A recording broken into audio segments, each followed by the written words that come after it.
everybody, Sean from Movie Assault here, and it's time once again for another video. This time out, I wanted to do a recap of some of the best movies I watched between June and July of this year.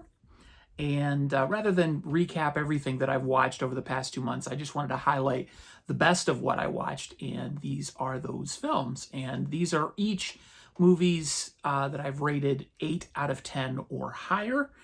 And I watched all of these sometime between June 1st and July 31st of this year. And I'm going to start off, these are in order of how I watched them, not how good they are. I'll start off with the first one, which was The Big Sick. And this stars Kumail Nanjiani, Zoe Kazan, Ray Romano, and Holly Hunter. And this is just an excellent movie. It's a comedy, it's a drama, it's a romance, but it's got an excellent script. The performances are all genuine, and it just has a really nice, realistic feel to it. It is based on a true story, and I believe it is actually based on the true story of,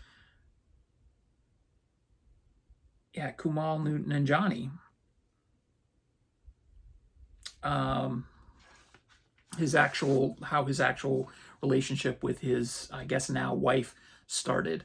I could be wrong on that, but anyway, it is his story, and he does a great job acting as himself in the story. But it's funny, it's emotional, just an all-around great film directed by Michael Showalter, and highly recommend The Big Sick. This I would rate a 9 out of 10. Next up would be Are You There, God? It's Me, Margaret, which is sort of a coming-of-age story of a young girl played by Amy Ryder Fortson. The movie also stars Kathy Bates and Rachel McAdams. It's based on the book by Judy Blume. And I can see why this book was so controversial back when I was in school, like around 6th grade or so, because it deals with some pretty heavy issues in sort of an adult way, but these are kid issues, the transition of a kid becoming an adult, and especially a young girl becoming a young woman. And also deals a little bit with her thinking about, really critically about religion. Takes on some pretty hefty issues, but it does so in a very entertaining way. The cast is great, especially the young girl who, I can't remember everybody that's in this, but Kathy Bates, Rachel McAdams, and Abby Ryder Fortson are by far the standouts in the movie, and I really enjoyed it. It's funny, but it's not overly stupid, and I say that because any coming-of-age movie has to walk this fine line between taking the low road and taking the high road, and this is definitely one of those ones that takes the high road, and it's just genuinely entertaining, and that I would also give a rating of 8 out of 10. Next up, I watched from 2023 Blackberry, which is the story of the rise and fall of the Blackberry device. I can't remember the name of the company now. I never had a Blackberry, so don't shoot me. But it has a great cast of mainly people that I'd never heard of before, other than Jay Baruchel, who is surprisingly good in this. He's usually known for comedic roles or sort of I don't want to say teen comedies, but younger skewing roles. But he plays a damn good adult in this movie, and a very driven person who just sort of pairs up with some of the wrong people. Also stars Glenn Howerton and Matt Johnson, who I believe also wrote and directed the film. Had a lot of fun with it. It is funny, kind of silly if you're in that sort of geek culture of, people who are their social skills are kind of outpaced by their brain skills. You'll have a good time with Blackberry, and I gave that an 8 out of 10. Also, then I watched The Flash in theaters, also from 2023, And surprisingly, as much as I am not a fan of Ezra Miller's off-screen antics, his real-life misadventures is putting it lightly, and it's not really something to put lightly. The guy's kind of messed up, but as an actor, I got to give him props, and people get canceled out and whatnot, but I'm glad I saw the movie. He's really good in it, despite him being a jerk in real life. Michael Keaton, reprises his role as Bruce Wayne, Batman, from the Tim Burton movies, and that's fun. It's just a very well put together and entertaining and surprisingly fun multiverse movie. I know multiverse stuff has sort of been overdone since Spider-Man No Way Home, and everybody's jumping on the bandwagon because it seems like it gives you an excuse to throw old characters in with new characters and whatnot. This is actually kind of fun and well done. Some of the special effects are a little iffy. The CGI looks a little on the cheap side, but I honestly wonder if some of that isn't intentional based on when these odd CGI effects happen. I think it's possibly intentional, but I don't know. But I had a lot of fun with it.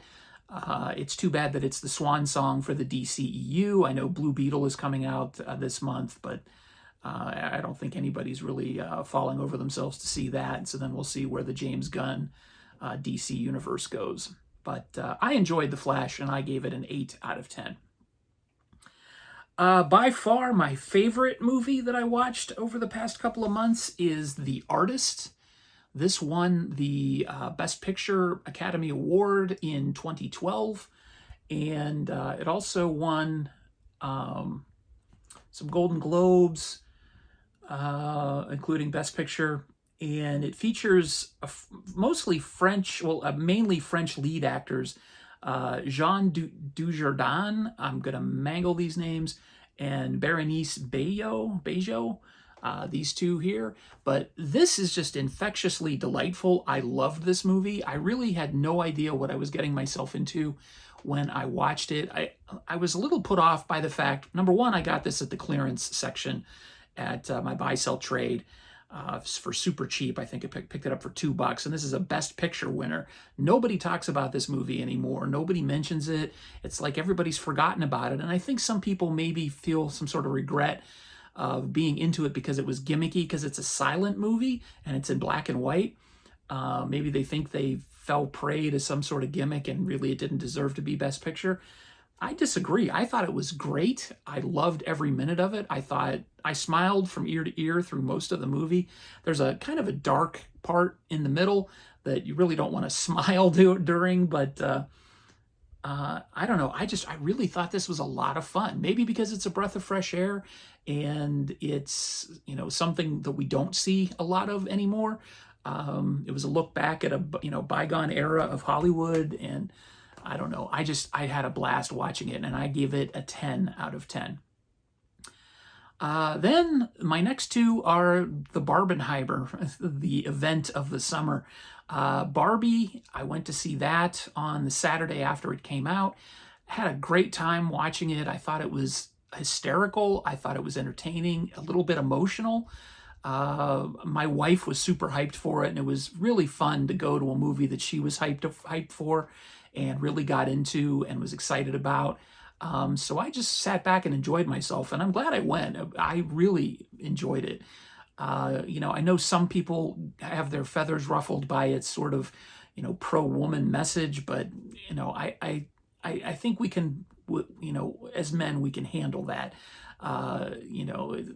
There are so many pro-men movies, like 99.9% of them. I think we can handle a movie that's pro-women. I mean, come on, let's get real. So if this movie rubbed you the wrong way, I really think that, you really don't have your priorities in order. I took it for what it was, which was just a lot of fun, and I really enjoyed watching my wife watch this movie, and she had a blast. So I thought it was great, and I'll give it an 8 out of 10. My neighbors have a loud car. And then Oppenheimer, what can I say about this from Christopher Nolan? Great cast, Cillian Murphy, Robert Downey Jr., Matt Damon, Emily Blunt, Florence Pugh, just fantastic. The visuals were stunning. I won't even pretend that I understood the science of everything, but the way the story is told, it initially put me off a little bit because of the sort of non-linear timelines. It's telling three stories simultaneously, but I think the script was kind of masterful how it weaved that all together, and at the end of the movie, it kind of all brought everything together and just really had more of an impact that way. Um, J. Robert Oppenheimer is a very misunderstood person, and easily so. I think he was very honest, and I think that got him into a lot of trouble because he wasn't a big fan of politics. And, he didn't really play the game like other people expected him to, and that got him in trouble.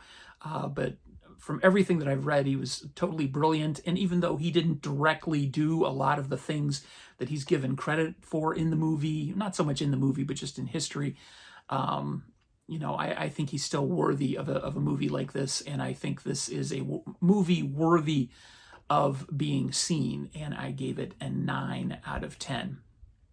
So there you go. Those are the movies that I watched not all the movies I watched, but the best movies I watched between June and July of 2023.